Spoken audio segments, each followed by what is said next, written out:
Hello again. I am Chris Lee, joined by Blake Lovell and Max Barr. We are here to discuss Tennessee's road trip to Auburn, Neville Arena, 7:30 Central on ESPN. People excited about this game. Well, ESPN is telling me on Tuesday morning you can get tickets as low as $352. So there's your answer. Boy, fun matchup against the teams that have been number one at various times in the country. Auburn, number one at the moment. This is always one of the more eagerly anticipated games in the SEC, not just with both teams being good, but also the Bruce Pearl angle. Max Barr, as we watch this one, what's top of mind when it comes to storylines? Gotta be Mr. Broom, and if he's gonna play or not. And I believe Stephen Pearl, Coach Pearl's, said on I forget, I saw it somewhere, but he did an interview. I think it was on Monday, and said that Broom's out of the boot. So he's out of the boot beginning of the week. Does he, get a practice in as we record this on Thursday? Does he get it in on Friday? And then maybe it's a game time decision? I don't know. But either way, even if he does play, where it's not going to be 100% of Jani Broom. I think we can all agree on that. So taking that into consideration, I think this matchup gets a whole lot more interesting because they've been tested without him, right? With past few games, Mississippi State's super physical. Georgia's one of the most physical teams in the league. But there's a little bit of another level when it gets to Milicic and Okpara. Blake, what do you think? Yeah, I mean, again, we're recording this on Thursday. We don't have the luxury of seeing the injury report, those kind of things, so we don't know exactly where things are going to stand. I mean, I would fully expect him to be on the injury report, listed as something. I don't think there's any question about that with Broom. So, yeah, I mean, that's clearly, I think, the top story heading into this one because everybody wants to know the answer. And, hey, that's the luxury, I think, of having the injury report now is you don't have to give an answer just yet as to whether a guy is going to be available. So, yeah, I mean, this is it's a heavyweight showdown. Auburn 17-1, 5-0 in the conference. Tennessee 17-2, 4-2 in the conference. Auburn doing historic things offensively. Tennessee is still Tennessee on defense. They're shutting teams down. We've seen that. We talked about the home games, right? 56 points, 52 points in SEC play. So yeah, I mean, this is kind of a clash, and the biggest question is, can Tennessee use their defense to slow down this Auburn offense that even without Broom is one of the best in the country, maybe, just because of the individual skill they have with those guys. We brought up Evan Mia's stats, 7 of the top 20 offensive players in the SEC, Broom included in that. So 6 other guys who have just been huge, and we know Auburn's had a couple close calls on the road, but we're in the jungle, baby.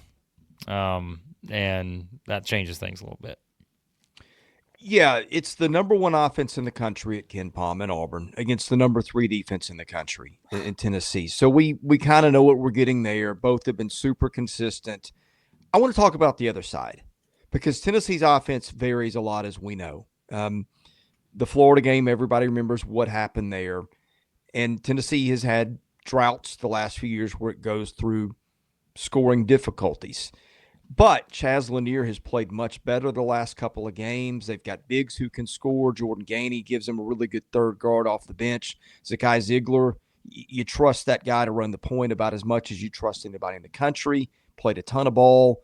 Has seen just about anything and everything that you can throw at teams. And by the way, when baskets get difficult, you just throw a lob pass to your bigs, and they've had some success on that lately. To me, the question is, can Tennessee score enough points to keep up with Auburn? Because I know Tennessee's defense is great, but it is not going to completely shut down an offense that even without Jani Broom has still been fantastic. Yeah, and I think a big piece of this is going to be the 3-point line, especially because of what we look at defensively with these two teams. Tennessee, just obviously known for they push you out and make you start the offense just way farther out, make you uncomfortable. But Auburn's defense, just in conference play, they're allowing the fewest points from three. And if you look at Tennessee's offense, it would probably surprise you. But in conference play so far, they're getting the most points from three. When you're looking at point distribution, where they're getting their points from, Tennessee is getting the 38% of their total points are from three. That's number one in the SEC right now. So that's a big time storyline here. Tennessee, are you going to be able to still get almost 40% of your total points from the 3-point line in the jungle? Or are you going to have to score other ways where right now, through a few SEC games, you're dead last inside the arc, 2-point field goal percentage under 44% as a team? Something's going to have to change for the Tennessee offense if they're going to keep up on the road here. Well, and it's which Tennessee shooting performance are you getting, right? Their 2 losses. Yeah, they shot pretty well against Vanderbilt, 47.6%. No shame in that, 10 of 21. Or are you getting the team that went 4 of 29 at Florida and shot 14%? Because we know how that ends if they go 4 of 29 from 3. And so I think like that's still the thing with me. And I know Chris has brought up, yes, like Chaz Lanier has played a little bit better. Found his groove, hit 5 threes against Mississippi State. That was fine. I think even in the Vanderbilt game, yes, he made some threes, but I still think overall their offense just left a bit to be desired. And so, like we said, I still think it's pretty simple for Tennessee. And maybe people can say it's still not fair, but I mean, it is what it is. Like, he is still the thing that if he plays well, Tennessee's going to have a chance to beat anybody. If he's not scoring and making shots from outside, I think their offense is going to struggle. And you can say, well, they beat Georgia and they beat Texas. Auburn is not Georgia or Texas. They're just a completely different beast.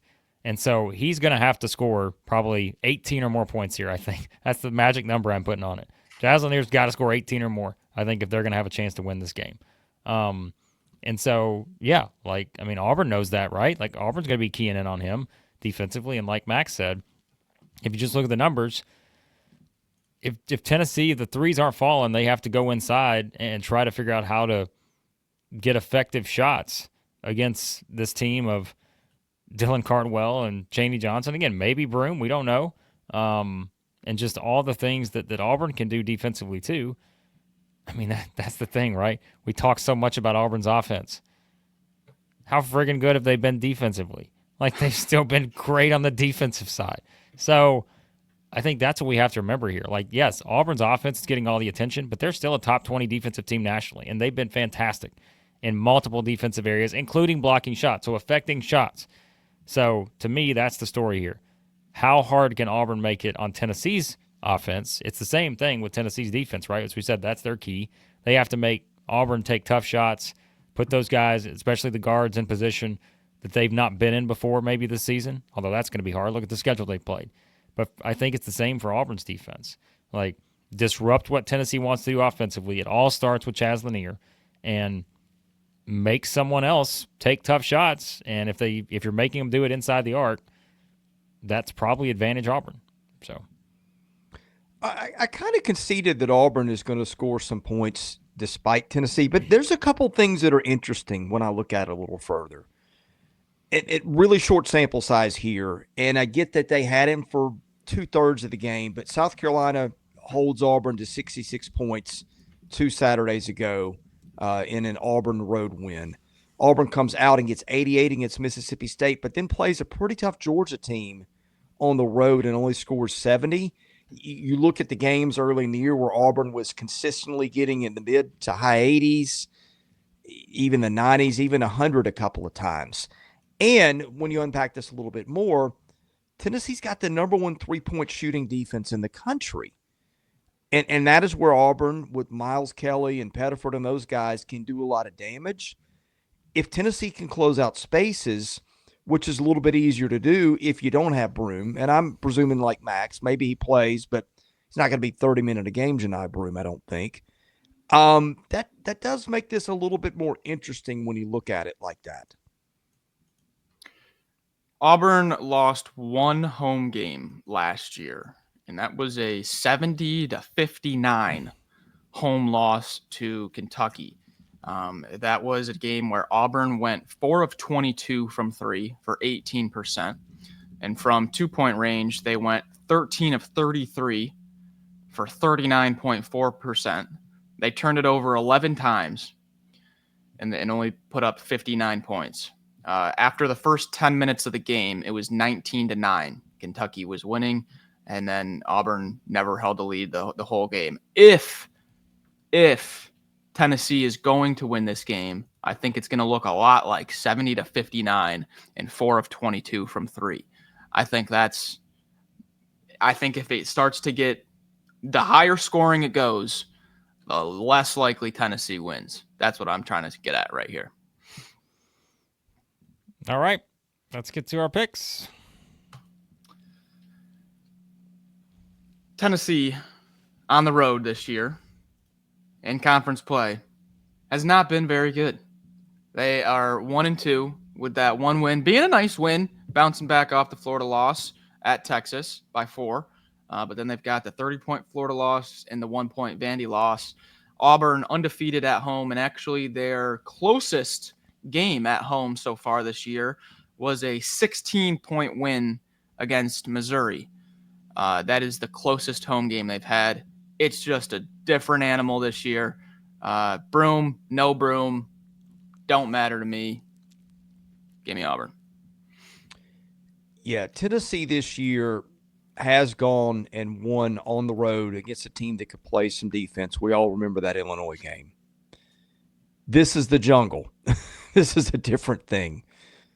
That place is going to be lit. Can Tennessee win the game? Sure. It could happen. Auburn lost to Alabama last year in one of those games where everybody is sky high for it. That occasionally happens. Am I going to pick it? No. I don't know that I'll pick against Auburn in that building all year. And frankly, the way this team is playing, maybe not anywhere, anytime against anybody. Give me the Fighting Tigers. Interesting. So, again, in KenPom, Auburn is number 2. Tennessee is number 6 in KenPom right now. And yet, it's an 8-point Auburn advantage, according to KenPom. 8 points between two teams that are in the top 6 and only 4 spots difference between each other, right? That shows you the level that Auburn's been playing at. However, I will say, I like my series history. Tennessee has not won at Auburn since 2017. They've lost 4 straight there. But if you look at the games, 79-70, 77-72, 73-66, 84-80, played some really good games between these two teams over the years. And I would expect this one to be the same. Do I think this is going to be 73-43? Probably not. I just think Tennessee maybe got a little bit something back, in that Mississippi State game. Although, again, I think the offense is still a little bit of a question mark here. But I see this as one of those games where it's like, and I said it earlier, I truly feel that way. Like, unless Tennessee can just get Chaz Lanier going to the level that he just goes off here, I just worry offensively about them scoring enough points to win this game, because I think Auburn is going to score points. Even as good as Tennessee is, it's tough. It's just, Max pointed out the numbers. Look at how good they've been, not just this season, but look how good they've been at home this season.